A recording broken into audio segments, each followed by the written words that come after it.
Red green online present. প্রশাসনের প্রতি আহ্বান, শক্ত হাতে আইন শৃঙ্খলা নিয়ন্ত্রণ করুন। প্রতিটি মানুষের নিরাপত্তা নিশ্চিত করুন। ধর্ম, বর্ণ পরিচয়ের কারণে কেউ যেন নিরাপত্তাহীনতায় না থাকে, সবার আগে সেটি নিশ্চিত করতে হবে।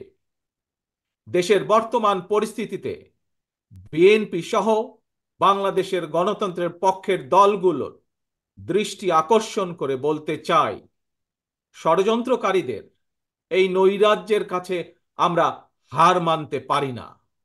আমি বিশেষ করে এই মুহূর্তে দেশের সবচেয়ে বড় এবং জনপ্রিয় রাজনৈতিক দল হিসাবে সারা দেশে বিএনপির সর্বস্তরের নেতাকর্মীর প্রতি আহ্বান রেখে বলতে চাই, আপনারা যিনি যেখানে বসবাস করেন, সেখানে আপনার বন্ধু কিংবা পাড়া প্রতিবেশী, তিনি মুসলমান, বৌদ্ধ, হিন্দু, খ্রিস্টান, ধর্মীয় পরিচয় যাই হোক না কেন, বিশ্বাস যাই হোক না কেন, তার নিরাপত্তায় আপনি ঢাল হিসাবে দাঁড়িয়ে দৃষ্টান্ত স্থাপন করুন।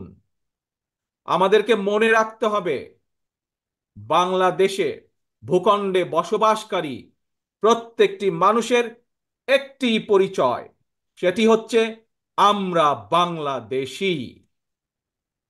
প্রিয় ভাই বোনেরা, আরেকটি বিষয়ের প্রতি আপনাদের দৃষ্টি আকর্ষণ করে কথা বলতে চাই।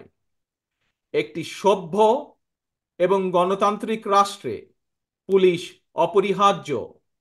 পুলিশ জনগণের শত্রু নয়। গণহত্যাকারী হাসিনা বিনা ভোটে ক্ষমতায় থাকার জন্য আইন শৃঙ্খলা বাহিনীকে জনগণের শত্রু হিসাবে দাঁড় করিয়েছে।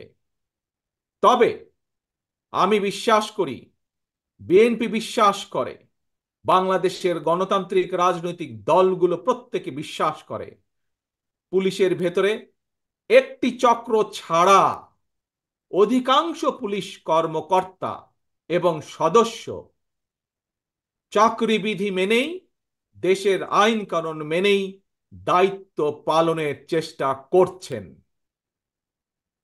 হাসিনার পালনের পরে বর্তমানে খুব সুকৌশলে একটি চক্র পুলিশের মনোবল ভেঙে দেওয়ার ষড়যন্ত্রে লিপ্ত হয়েছে।